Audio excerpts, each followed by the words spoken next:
오늘은 식어진 가슴에 다시 불을 붙이라, 식어진 가슴에 다시 불을 붙이라라는 제목으로 하나님의 말씀을 살펴보겠습니다.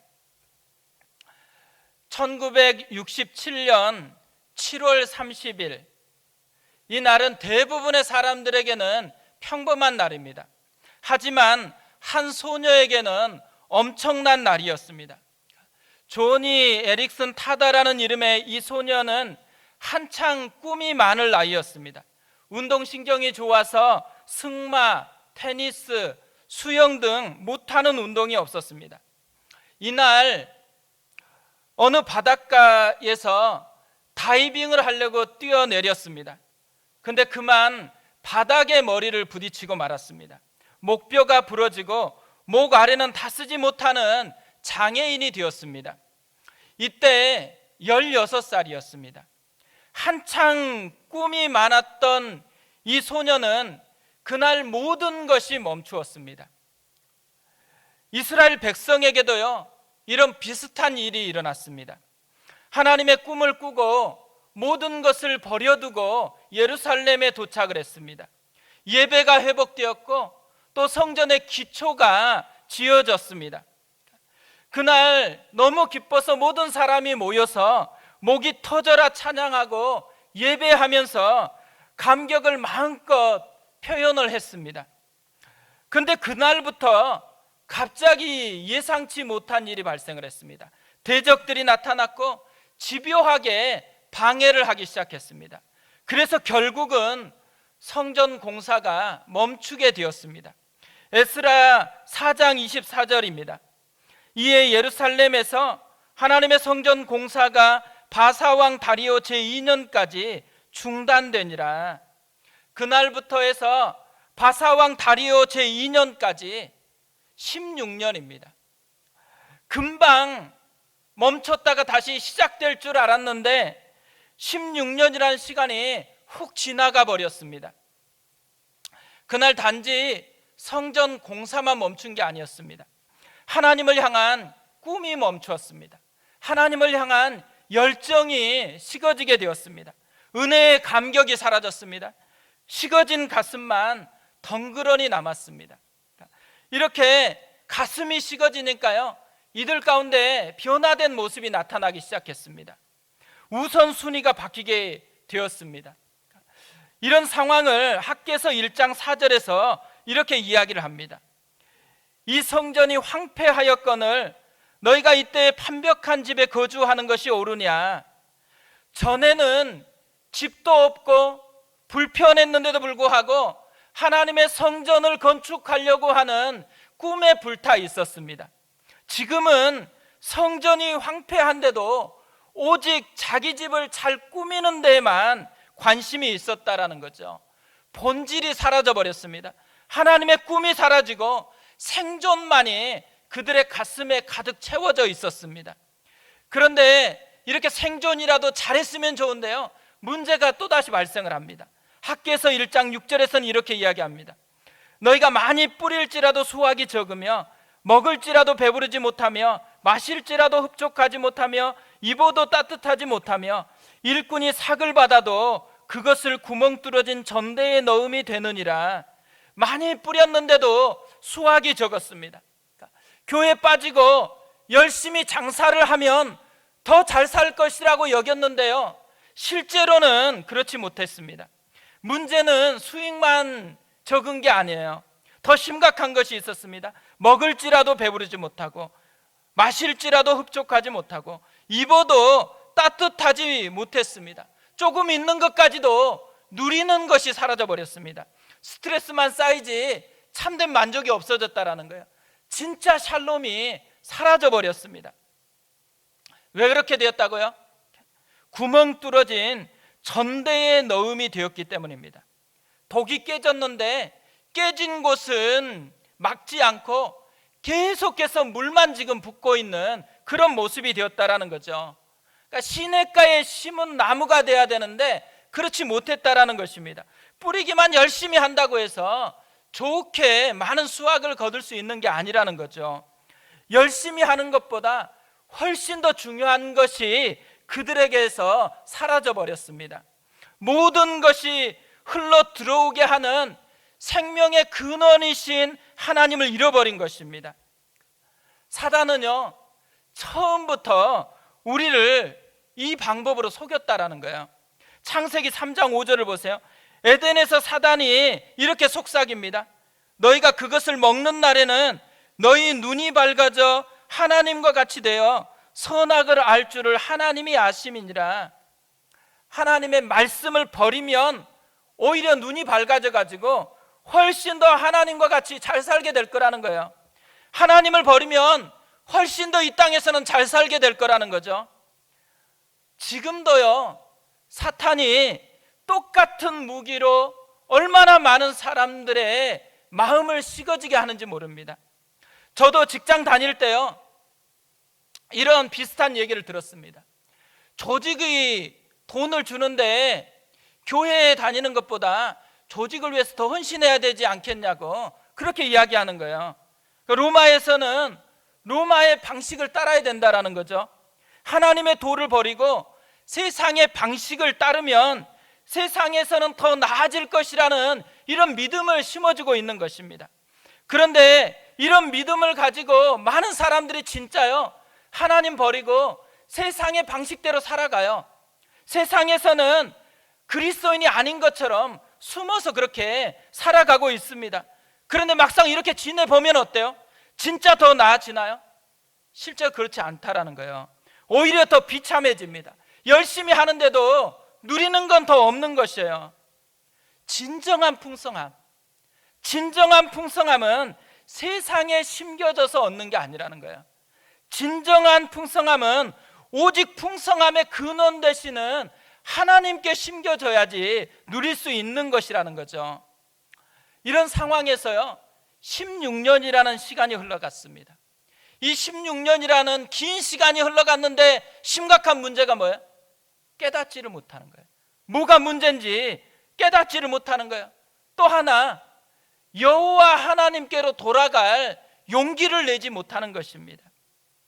이렇게 식어진 가슴으로 이들이 살아가고 있는데요, 이런 자기 백성을 보시며 탄식하는 분이 계세요. 마태복음 9장 36절에 이렇게 되어 있습니다. 무리를 보시고 불쌍히 여기시니 이는 그들이 목자 없는 양과 같이 고생하며 기진함이라. 불쌍히 여기시니, 이 말이 스프랑크 리조마이라는 말입니다. 이 말의 뜻은 창자가 끊어질 듯이 아파했다라는 말이에요. 자기 백성을 향한 하나님의 마음, 창자가 끊어질 것 같은 아픔을 가지고서 탄식하면서 보고 있습니다. 왜 그래요?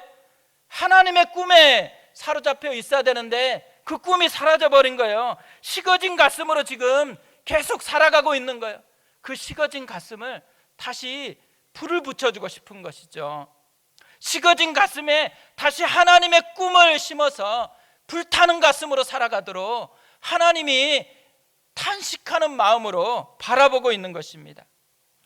짐 엘리엇이요, 이런 하나님의 마음을 알았다고 생각을 합니다. 그래서 그가 젊은 날에 이런 기도를 했습니다. 하나님, 마른 막대기 같은 제 삶에 불을 붙이사 주님을 위해 온전히 소멸하게 하소서. 나의 하나님, 제 삶은 주의 것이오니 다 태워주소서. 저는 오래 사는 것을 원치 않습니다. 다만 주 예수님처럼 꽉 찬 삶을 원합니다. 이 기도가 저의 기도가 되고요, 이 기도가 우리의 기도가 되었으면 좋겠습니다. 오늘은 말씀을 통해서요, 어떻게 하나님께서 이 식어진 가슴에 다시 불을 붙이는지를 살펴보았으면 좋겠습니다. 그래서 우리의 가슴 속에 불을 붙이시고자 하시는 하나님을 좀 만났으면 좋겠습니다. 첫 번째로 이 식어진 가슴에 다시 불을 붙이기 위해서요, 하나님은 사람을 통해서 일을 하십니다. E.M. 바운즈가 이런 말을 했습니다. 사람이 바로 곧 하나님의 방법이다. 교회는 더 나은 방법들을 찾고 있지만 하나님은 더 나은 사람들을 찾으신다. 하나님이 찾다가요, 진짜 마음에 드는 더 나은 사람을 두 사람이나 발견을 했습니다. 선지자 학개와 스가랴였습니다. 이 두 사람을 통해서 식어졌던 이스라엘 백성들의 마음에 다시 불꽃을 점화시킵니다. 이 두 사람이 무엇으로 식어진 가슴에 불을 다시 붙였을까요? 오늘 말씀을 보면요, 두 가지를 합니다. 첫 번째로는 말씀입니다. 말씀으로 불을 붙였다라는 거예요. 1절을 보세요. 선지자들, 곧 선지자 학개와 이또의 손자 스가랴가 이스라엘의 하나님의 이름으로 유다와 예루살렘에 거주하는 유다 사람들에게 예언하였더니, 이들의 한 것은요, 하나님의 이름으로 예언을 했습니다. 하나님의 심정으로 말씀을 전했다라는 거예요. 그 말씀이 식어진 가슴에 불꽃처럼 타오르게 했다라는 거죠. 다른 게 아니에요. 하나님의 말씀이 식어진 가슴을 불태우게 하는 하나님의 강력한 무기라는 것이죠. 예레미야 23장 29절에서도 이렇게 말씀합니다. 여호와의 말씀이니라. 내 말이 불같지 아니하냐? 바위를 쳐서 부스러뜨리는 방망이 같지 아니하냐? 하나님의 말씀이 불이래요. 하나님의 말씀이 방망이래요. 누가복음 24장 32절에서도 이렇게 말씀을 합니다. 그들이 서로 말하되 길에서 우리에게 말씀하시고 우리에게 성경을 풀어주실 때에 우리 속에서 마음이 뜨겁지 아니하더냐 하고, 식어진 가슴으로 엠마오로 가던 두 제자가 다시 마음이 뜨거워졌어요. 근데 언제 마음이 뜨거워졌다 그래요? 말씀하시고 성경을 풀어주실 때입니다. 말씀을 들을 때, 설교를 들을 때 다시 그 마음에 뜨거운 불꽃이 일어났다라는 거죠. 조니 에릭슨 타다도 마찬가지였습니다. 인생의 모든 꿈이 멈춘 그날부터요, 그녀는 계속해서 자살을 생각했습니다. 오직 그의 마음에 자살하고 싶은 그런 충동밖에 없었어요. 그런데 어느 날부터 그녀가 바뀌기 시작했습니다. 그녀의 변화, 이것을요 직접 그녀의 음성으로 들었으면 좋겠다고 생각해서 영상을 준비를 했습니다. 우리 영상을 한번 보고 다시 설교를 이어가겠습니다.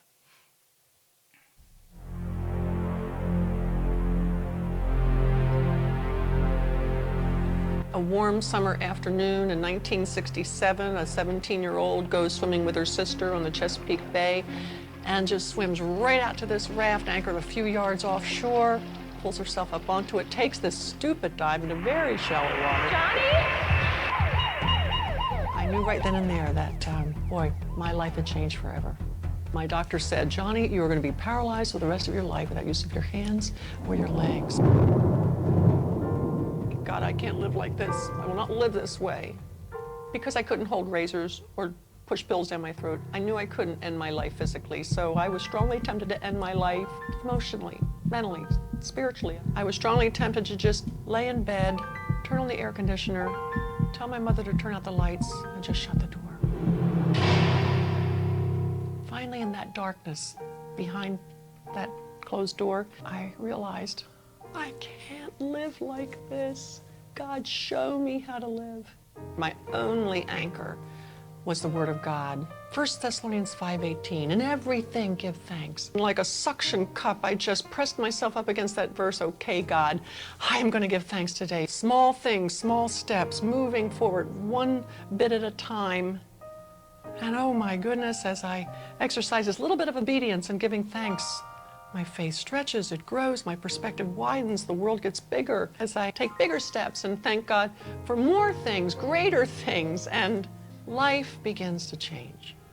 And that was a wonderful day when I opened the door and wheeled out of that dark bedroom and began to embrace life. I discovered that there are an awful lot of other disabled people in dark bedrooms who need to embrace life. And I've got a wonderful team of people at Johnny and Friends who are helping them to do just that. Because if there's a church in their area that needs to reach out to a family with a disability, then hey, we at Johnny and Friends will help them.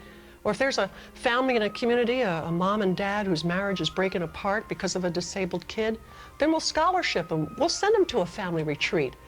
Or if there's a nursing home and folks are languishing without hope and feeling despair, then we'll send them special delivery. We'll give them Bibles. We'll give them the love of God. Or maybe if they can only reach so far as to turn a radio knob on their bedside table, then they can listen to the Johnny and Friends radio program. Or if there's a child in Albania who doesn't have a wheelchair, or a grandmother in Guatemala who's being pushed around in a wheelbarrow, then we will give them a wheelchair. We'll give them a Bible. That's our passion at Johnny and Friends. To embrace life means to embrace Christ and to embrace the circumstances He puts us in. And I want to share that message, whether through speaking or singing, writing, painting, you name it. You give me somebody, anybody, and I will tell them that God's power can show up best in their weakness too.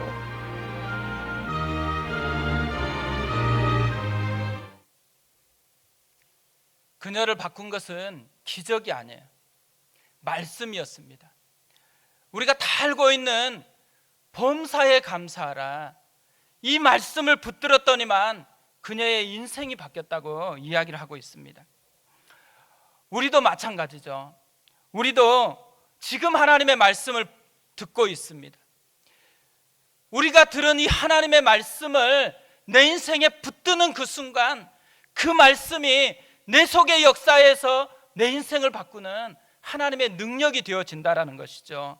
우리가 하나님의 이 말씀의 능력을 실제적인 삶으로 경험하는 은혜가 있었으면 좋겠습니다. 또 하나 선지자들이 한 것이 있습니다. 2절을 보세요. 이에 스알델의 아들 수룹바벨과 요사닥의 아들 예수아가 일어나 예루살렘에 있던 하나님의 성전을 다시 건축하기 시작하며 하나님의 선지자들이 함께 있어 그들을 돕더니, 선지자들이 그들과 함께 있으면서 그들을 도왔습니다. 한 번 불붙었던 그 불꽃이 꺼지지 않도록 계속해서 옆에서 돕고 있다라는 것이죠. 우리가 다이어트 할 때요, 결심은 많이 하잖아요. 그러나 어느 순간에 보면 쉽게 무너집니다. 그러니까 뭐가 필요해요? 헬스 코치가 필요한 거죠. 마찬가지로요, 우리 곁에 약함 때문에 무너지려고 하는 그런 모습이 있으니까 우리에게 영적인 코치가 필요하다라는 것입니다. 교회가 해야 될 일이 뭐겠어요? 교회는 서로 함께하면서 돕는 것입니다. 그래서 서로가 서로에게 영적인 코치가 되어주는 거예요. 그래서 약함에 머물러 있지 않고 점점 함께하면서 강건해지는 그 모습이 되게 하는 것이죠. 그런 의미에서는요, 홀로 신앙생활하는 것은 위험하다라는 거예요. 우리가 지금 코로나 때문에 어쩔 수 없어가지고 영상으로 예배를 드리는 경우가 많습니다. 예배는 영상으로 드렸을지라도 함께 교제를 해야 된다는 거예요. 전화로든 또 카톡이든 뭔가로 서로 교제하면서 서로 함께하면서 돕는 것을 통해서 약했던 우리가 다시 강건함으로 일어서야 된다는 것이죠. 우리는요, 신앙이 요 정도인 것을 유지하는 것이 목표가 아니에요. 더 불타올라야 된다는 거예요. 왜 그래요? 우리에게는 하나님의 새로운 꿈이 있습니다. 예루살렘부터 시작해서 온 유대와 사마리아와 땅끝까지 이르러서 예수를 증거하는 것, 이것이 우리를 향한 하나님의 꿈이기 때문에 그렇습니다. 두 번째로, 이 식어진 가슴에 다시 불을 붙이기 위해서요, 하나님의 도우심을 믿어야 한다는 거예요. 어제 오후에 카톡을 하나 받았습니다. 혼자 이 청계산에 올라갔나 봐요. 근데 옆에서 부녀가 하는 이야기를 들으면서요, 받았던 은혜를 저한테 보내왔거든요. 이렇게 되어 있었습니다. 메바이 위에서 벌벌은 떠는 딸을 보며 아빠 왈, 무섭기는 아빠가 카바해 줄게, 여기 앉아. 이분의 이 이야기를 듣고 이렇게 은혜를 받았다고 보내왔습니다. 저절로 또 주님이 생각난다. 주님은 나를 커버해 주시는 분이시다. 이 카톡 내용에 많은 것이 있었는데요, 제 마음에 제일 들었던 표현이 이겁니다.